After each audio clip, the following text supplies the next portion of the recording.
বালি ঘোষপাড়া পঞ্চায়েতের বেশ কিছু জায়গায় দীর্ঘদিনের বড় একটা সমস্যা রাস্তায় জমে থাকা জল। আর এই জল এতটাই নোংরা তা বলা বাহুল্য। আমরা আমাদের চ্যানেলের পক্ষ থেকে চলে যাই বালি পঞ্চায়েতের ৩০৮, ৩০৯, ৩১০, ৩১১ নম্বর পাটে, যা পরিচিত বেলুর ডোমপট্টি এবং বেলুর হাউজিং নামে। সেখানে গিয়ে আমাদের ক্যামেরায় ধরা পড়ল এই চরম দুর্দশার চিত্র। বেলুর ডোমপট্টিতে থাকেন প্রায় ২০০ জনের মতো, আর কল মাত্র একটি, তাও এমন জল ঠিকমতো পড়ে না, আর শৌচালয় নেই বললেই চলে। বাধ্য হয়ে মহিলাদের বাইরে যেতে হয়, এমনটাই দাবি তাঁদের।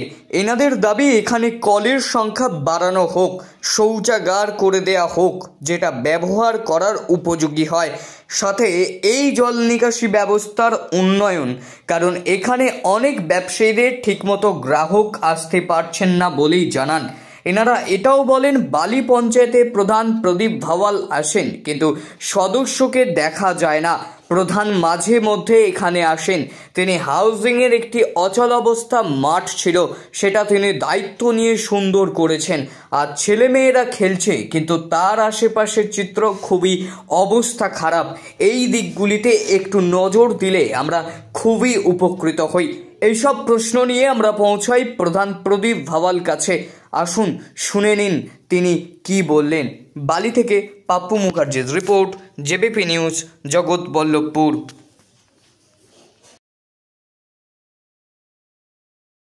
বলছি আপনাদের সমস্যাটা কি হচ্ছে? সমস্যাটা রাস্তার জন্য বলছি। রাস্তায় অনেক কষ্ট হচ্ছে আমাদের, আসা যাওয়া, কাজে যেতে পারি না, বাচ্চারা স্কুল যেতে পারে না। আমরা এই ডুবে ডুবে ঘরে কাজ করতে যাই, ওটাও নোংরা জল, শরীরও খারাপ হয়েছে বাচ্চাদেরকে। এই জলের জন্য শরীর জ্বর ফর এসে যায় বাচ্চাদেরকে, তাহলে আমাদের কতদিন থাকবে এরকম অবস্থাটা? আপনারা সদস্যকে বা সদস্যকে বা পঞ্চায়েত প্রধানকে জানিয়েছিলেন এই অবস্থার জন্য? জেনেছিলাম, কতবার আমরা পঞ্চায়েতে গিয়ে জানিয়েছি, এসেছে, দেখে গেছে, এখানে ভিডিও করেছে, বলেছে হ্যাঁ আমরা বানিয়ে দেব, করে দেব রাস্তাটা, কিন্তু এখনো পর্যন্ত কিছু করেন? এখনো কিছু হয়নি। আপনাদের এখানে কতজন সদস্য থাকেন, মানে কতজন লোকজন থাকেন? এখানে 150 এমনি থাকে। কল কটা আছে? কল একটাই আছে আমাদের এখানে। কলটাই জল আসেই না। আমরা হাউসিং থেকে জল ভরি, যত ছেলেরা যত সব ওইখানে যায়, হাউসিংয়ের ভিতরে জল টল ভরি, যত কাজ টাজ হয়, পুকুরে চান টান করা হয়, কাপড় কাচা হয়, বাসন মাজা হয়। জলের জন্য অনেক কষ্ট আছে এখানে। আর এখানকার পায়খানা বাথরুমের অবস্থা কেমন? পায়খানা তো আছে, বানিয়ে তো গেছে, ওরা পয়সা নিয়ে গেছে 900 টাকা করে পঞ্চায়েত থেকে। আচ্ছা, কিন্তু এখনো পঞ্চায়েত থেকে টাকা নিয়ে গেছে 900 টাকা করে? 900 টাকা করে নিয়ে গেছে, বানিয়েছে, কিন্তু চেম্বার বানালো না। ওটা কি ব্যবহার করতে পারছেন কি? বাথরুম বানানো না, চেম্বার বানানো না, ব্যবহারটা করিনি কোনোদিন, এরকমই নতুন ওটা। সুয়ার পুয়ার সব ভেঙে দিয়েছে, গরু পরু সব ভেঙে দিয়েছে, সুয়ার পুয়ার ভেঙে দিয়েছে, যত গরুগুলো ভেঙে দিয়েছে। আমরা একটা পর্দাওয়ালা বাথরুম বানিয়েছি, ওর মধ্যে কষ্ট করে যাই, আর যত কষ্ট করে মেয়ে ছেলেরা, বেটা ছেলেরা বাইরে যায় বাথরুম পায়খানা করতে। মানে আপনাদেরকে বাইরেও যেতে হয়? মহিলা কি করবে তাহলে? কষ্টের জন্য তো দাঁড়াতে পারবে না কেউ, কেউ ঢুকে যদি থাকবে তো কেউ কষ্ট থেকে পারবে না তো দাঁড়াতে। যার শরীর খারাপ হয়ে গেলে স্নান টান করতে তো মনে হয় বাইরে যান? তাহলে চানটা করে পুকুরে যায়, সব লোকজন দেখে আমাদেরকে, যত আমরা পুকুরে চান করি, কাপড় কাচা, যত বাসন মাজা সব ওইখানেই হয়। জলের জন্য অনেক কষ্ট আছে। আমি হেলকে যাই নাহাইলা, জলের মধ্যে হেলে আমরা যাই। প্রত্যেক জায়গায়, প্রত্যেক ঘরে যদি একটা করে কল দেওয়া থাকে ভালো হবে। এটাই প্রত্যেক ঘরে যদি কল দিয়া যায় তো একটু ভালো হবে, বা যদি কলের সংখ্যা যদি একটু বাড়ানো যায়, যে এখন একটা যদি একটা কল আছে সবার ঘরে, যদি এসে গেলে অনেক ভালো হবে, সুবিধা হবে, কাউকে বাইরে যেতে হবে না।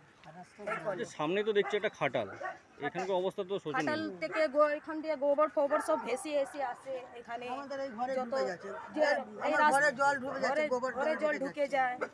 এই জলের জন্য তো এত তো জল ঢুকে যায়। আপনার নাম? সুনিতা মল্লিক। দিদি আপনার নাম? লালপরি মল্লিক, तारा मल्लिक।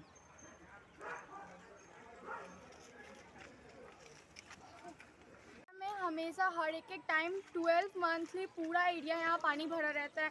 यहाँ का कोई नाली नहीं दिखता है। पूरा एरिया कभी भी कोई गिर जाता है, स्लिप हो जाता है, उसका कोई जिम्मेदारी नहीं है यहाँ पे। वहाँ पे इतना बड़ा गड्ढा खोदा गया है कि कोई गिरेगा तो ना उसका पता चलेगा ना उसका पता।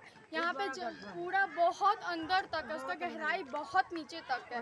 ये पूरा एरिया ऑल टाइम पानी से रहता है। बहुत बार सरकार आए देखे, लेकिन वो लोग बोले होगा होगा करके, ये लोग कुछ नहीं किया है अभी तक। ऑल टाइम से हर ईयर का यही प्रॉब्लम है। आज तक क्या होता है यहाँ पर? लाइट बैंड चलता है? रात में लाइट जलता है, लेकिन इतना अंधेरा में पानी में कचरा पानी में रास्ता नहीं दिखता है। इधर का एरिया में इतना स्नेक्स है, कीड़ा है, बहुत कुछ है। बच्चे घूम रहे हैं रात को, कुछ को किसी को काट वाट लिया तो किसी को पता नहीं चल रहा है। रात को बच्चे पढ़ने जाते हैं, आते हैं ट्यूशन से तो उन्हें दिखता भी नहीं है। इधर एरिया में आने से लोग डरता है, ना गाड़ी आता है ना बाइक आता है, सब कुछ फंस जाता है आके इधर पे। अगर कुछ इमरजेंसी हो जाता है, एम्बुलेंस या टोटो हो जाता है? नहीं आता है, कोई मानता नहीं है रेडी होने के लिए। इतना एरिया में इधर पानी, इधर नाली तक तो समझ नहीं आता है कब चक्का कहाँ धंस जाएगा, वो पता ही नहीं है। तो यहाँ पे कहाँ से आएगा? सारा एरिया पूरा लगता है कि डूबा बन के तालाब बन रखा है ये बस। नाम नताशा सिंह। ডোমপট্টি যেটা 308-9, সেখানকার পরিস্থিতি দেখলাম খুব শোচনীয় অবস্থা। রাস্তাঘাট থেকে, জলের থেকে, পায়খানা বাথরুম থেকে, কি বলবেন? 308, শুধু 308 না, 308, 9, 10 এবং 11 এই চারটে আর কি পার্ট হচ্ছে, ওটা হাউজিং ডিপার্টমেন্টের মধ্যে পড়ে। আর ওখানকার ডেভেলপমেন্ট যেটা হয় হাউজিং ডিপার্টমেন্টেই হয়। কিন্তু তবুও আমরা আর কি, যেহেতু আমাদের আর কি ওই মানুষগুলো আমাদেরকে আর কি আমাদের ভোটের ইয়ের মধ্যে আছে, সেহেতু আমাদের এলাকার মধ্যেই রয়েছে, সেহেতু আমরা এখন ওদের পরিষেবা দিচ্ছি। যেমন ডেভেলপমেন্টের অনেক রাস্তা টাস্তা হয়েছে, যেমন ধরুন পানীয় জলের জন্য, শুদ্ধ পানীয় জলের জন্য এটিএমও তৈরি করা হয়েছে। এবং ওখানকার 308 নম্বর পার্টে কালীশঙ্করের গলি বলে যেখানে আছে, কমন টয়লেট বাথরুম হয়েছে, যেখানে আপনার লেডিসের জন্য 3টে পায়খানা, একটা বাথরুম, এবং জেনারেলের জন্য সেম করা হয়েছে। আগামী দিনে আমরা খেপে খেপে, যেমন ধরুন ডোমপট্টি আছে যেটার কথা আপনি বললেন, ডোমপট্টিতেও আমরা সেটা করব। এবং লাইন কোয়ার্টারও আছে। একটা প্রবলেম হচ্ছে যে এই জায়গাটা হচ্ছে নিষ্কুট জায়গার মধ্যে, আর এই পার্টের সঙ্গেই আমাদের সঙ্গে রয়ে গেছে হচ্ছে হাউজিং ডিপার্টমেন্ট। হাউজিং ডিপার্টমেন্টে যে জায়গাগুলো আছে আর কি, এটা অস্বীকার করার জায়গা নেই। ওখানে একটু বৃষ্টিতে জল জমে যায়, এবং একতলার যেসব ফ্ল্যাটগুলো আছে আর কি, বহুদিনের ইয়ে তো সব জায়গা উঁচু হতে হতে এমন জায়গা হয়েছে ওটা একটা ইয়ের মতো হয়ে গেছে, একেবারে নিচু জায়গায়। আর চারদিকের জল এসে ওখানেই জমা হয়েছে। আগামী দিনে আমাদের যেটা আর কি চেষ্টা আছে যে ওখানে পাম্পিং স্টেশন করে জলটা যাতে বাইরে বার করে দেওয়া হয়। ওখানকার স্থানীয় বাসিন্দারা বলছে যে প্রধান যিনি প্রদীপ ভাওয়াল তিনি আসেন, ঠিক আছে, এবং একটা ভালো কাজও করেছেন, যে হাউজিংয়ের ভেতরে একটা মাঠ ছিল, প্রায় কাদা জঙ্গলে নোংরায় ভর্তি ছিল, সেটা আজকে খেলা উপযুক্ত হয়েছে। কিন্তু তার পাশের যে চিত্রগুলো, এক হাঁটু প্রায় জল, সেটা যদি একটু দেখেন তাহলে খুব ভালো হয়। একেবারে এটুকুনি আর কি আমরা মানুষকে আর কি মানুষের সঙ্গে যোগাযোগও করেছি এবং মানুষকে আশ্বস্ত করারও চেষ্টা করছি।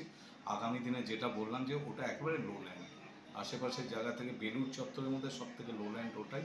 এবং একতলার যত আর কি ফ্ল্যাটের যেসব বাড়িগুলো আছে খুব নিচু জায়গার তার মধ্যে আছে, অল্প বৃষ্টিতেই ওখানে জল জমে যাচ্ছে। ওই জলটা বার করতে হলে আমাকে পাম্পিং স্টেশন করে আর কি পাম্পের মাধ্যমেই বার করা হয়। কিন্তু আপাতত একটা পাম্প লাগানো রয়েছে, আপনি গেলেই দেখতে পারবেন, মেন রোডের উপর লাগানো রয়েছে, সেটা কার্যকরী হচ্ছে না, যেহেতু ড্রেনের মধ্যে আর কি এত পরিমাণে প্লাস্টিক এবং পাক এসে ওর মুখটা আর কি যেখানে আর কি এটা আছে পাক এসে জমা হয়ে যাচ্ছে, ফলে কি হচ্ছে পাম্প চালাবার সঙ্গে সঙ্গে বন্ধ হয়ে যাচ্ছে। এটা পাম্পিং স্টেশন ছাড়া আর কি সম্ভব না ওখানকার জল বার করা। আগামী দিনে আমরাই ওটাই আর কি পঞ্চায়েতের তরফ থেকে ওর পরিকল্পনা নেওয়া হয়েছে, আগামী দিনে ওটা আমরা করব। আচ্ছা, ডোমপট্টি যেটাকে বলছে, ওখানে তো প্রায় 100 থেকে 150 জনের মতো সদস্য থাকেন। ওখানে একটা কল দিয়েছেন আপনারাই, কলটায় জল পড়ছে না, তো ওদের একটা মানে দাবি বলতে পারেন বা আবেদন, যে ওখানে যদি আরও যদি 2-3টে কল করা যেত খুব ভালো হয়। এবার যেটা হচ্ছে আমাদের যে মিষ্টি পানীয় জলের যে প্রজেক্টটা আছে, সেই প্রজেক্টটা আমাদের পালি অঞ্চলে আর কি প্রেশার এত লো, আমরা 75% আর কি বাড়িতে আমাদের জল পড়ে না, এত প্রেশার লো আছে।